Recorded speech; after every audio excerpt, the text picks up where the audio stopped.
Hello friends. आज बात करेंगे इंटरकास्ट मैरिज पे। जब हम स्कूल कॉलेज से निकलते हैं, मतलब ग्रेजुएशन में हो या पोस्ट ग्रेजुएशन में हो, और कुछ लोग तो स्कूल से ही मतलब जेंडर में अट्रैक्ट होते हैं, अट्रैक्शन होता है, तो हम फीमेल से अट्रैक्ट होते हैं या फीमेल हम मेल से अट्रैक्ट होते हैं। जो स्टूडेंट्स हैं, जो ह्यूमन हैं हम लोग, तो उसमें क्या होता है कि हम लोग अट्रैक्ट होते हैं 18 से 24 साल। वो एज बहुत अच्छी होती है। उस समय हम जब दूसरे से अट्रैक्ट होते हैं तो उसमें क्या होता है, पेरेंट्स या फिर सोसाइटी बहुत ज़्यादा जज करती है, तो इससे बच्चे जो हैं वो थोड़ा नर्वस हो जाते हैं, और नर्वसनेस में मिसकम्युनिकेशन हो जाता है। फिर आगे चल के फिर क्या कर रहे हो, बाकी लोग उस जज इतना करते हैं कि वो फिर जज होने के डर से सब अपने करियर में फोकस, पढ़ाई में फोकस, इन सब चीज़ों में फोकस होते हैं। और फिर देखते देखते 30 ईयर्स पहुँच जाती है, 32 तक पहुँच जाती है। फिर उसके बाद चाहे लड़का हो चाहे लड़की, फिर उसके बाद ये होता है कि हाँ भाई देख लो अपना कोई, खुद ढूंढ। पहले तो कहेंगे अफेयर कर रहे हो, पढ़ाई लिखाई नहीं कर रहे हो, ये कर रहे हो, वो कर रहे हो, आशिकी अय्याशी कर रहे हो। जब टाइम बीत जाता है तो कहते हैं बेटा खुद ही देख लो, चाहे सोसाइटी हो गया और फैमिली हो कोई भी। तो फिर जब लेट हो जाएगा तो कहेंगे खुद ही देख लो, या फिर दूसरी कास्ट में देख लो।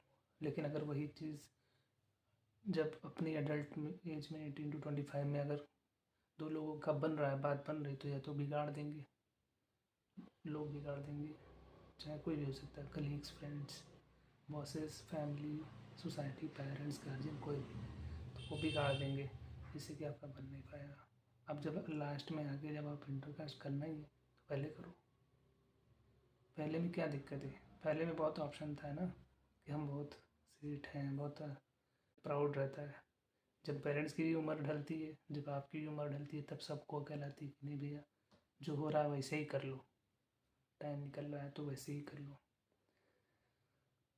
और ये मेन बात है, इंटरकास्ट मैरिज करनी भी चाहिए, क्योंकि सेम का अगर हो रही है, जैसे नहीं हो रहा, बात नहीं बन रही, तो आप कर लीजिए इंटरकास्ट का। वो कोई झमेला नहीं, नहीं करिए। अगर स्थिति जैसे अब बहुत ज़्यादा लेट हो रहा है और नहीं हो रही है आपकी कास्ट, सेम कास्ट में, या कभी कभी सेम कास्ट में भी लेट हो जाता है, तो मेरा टेक तो ये है, क्योंकि मैं बायोलॉजी स्टूडेंट रहा हूँ, तो सेम आप सेम कास्ट में कर रहे हैं तो बल्कि वो फ़नी होना चाहिए, वो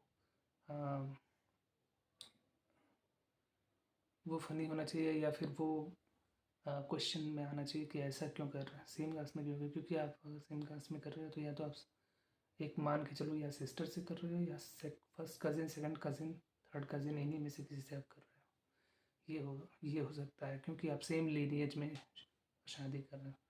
सेम क्योंकि आपकी फोर फादर जो जिनसे आप जिनके आप वंशज हो, जहाँ से लिनेजेस चली आई हैं कई जनरेशन्स के बाद, फिर भी आप उन्हीं में आपस में ही एंडोगैमी कर रहे हो एक तरह से। सेम कास्ट में सेम तर ही हो, या कजिन्स हो, कर रहे हो।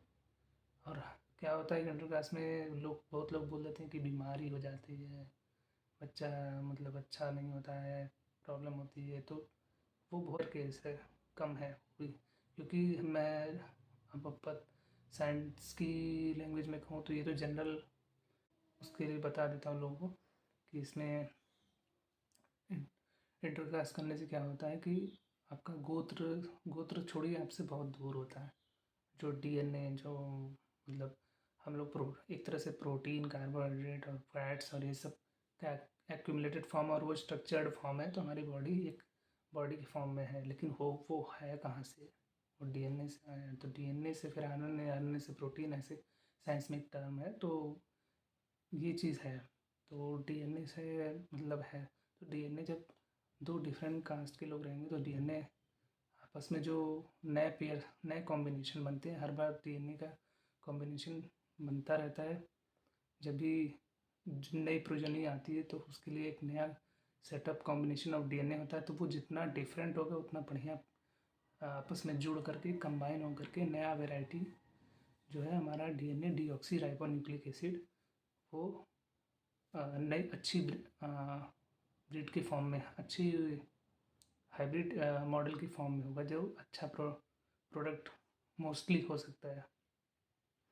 फिर उससे हमारा जो बेबी होगा वो हाईली फर्टाइल और हाइब्रिड होगा, अच्छा मतलब अच्छी मेंटल और फिज़िकल ग्रोथ हो सकती है। और बहुत सारे लोग तो इसमें एकदम इतनी बायोलॉजिकल और बेसिक जो हमारी ज़रूरतें हैं, शारीरिक मानसिक ज़रूरतें, उसके लिए समाज में इतनी हाई दबाव है कि ये कुछ कहा नहीं जा सकता, आप किसी से कुछ कह भी नहीं सकते, क्योंकि वो भी किसी से कुछ नहीं कर सकते कि समाज का स्ट्रक्चर ही ऐसा है, सोसाइटी का स्ट्रक्चर ऐसा है कि लोग एक दूसरे से कुछ भी नहीं कर सकते। शुरू की फेज़ में पढ़ो पढ़ो पढ़ो, इतना पढ़ो कि जॉब जॉब के लिए आप कॉर्पोरेट के लिए ट्रेंड हो जाते हो। फैक्ट्री बनना है आपको, फैक्ट्री में काम करने के लिए या कहीं भी काम करने के लिए। फिर आप जहाँ तक रहते हो, फिर बाद में कंज्यूम हो चुके रहते हो कि बाद में कुछ करने लायक ही नहीं बचते हो, कंज्यूमर बन चुके हो आप। इतनी हाई तौबा करेंगे लोग कि आप कुछ कर ही ना पाओ। So friends, like, share, subscribe and comment on this video. आप बताइए कैसा लगा आपको। Thank you.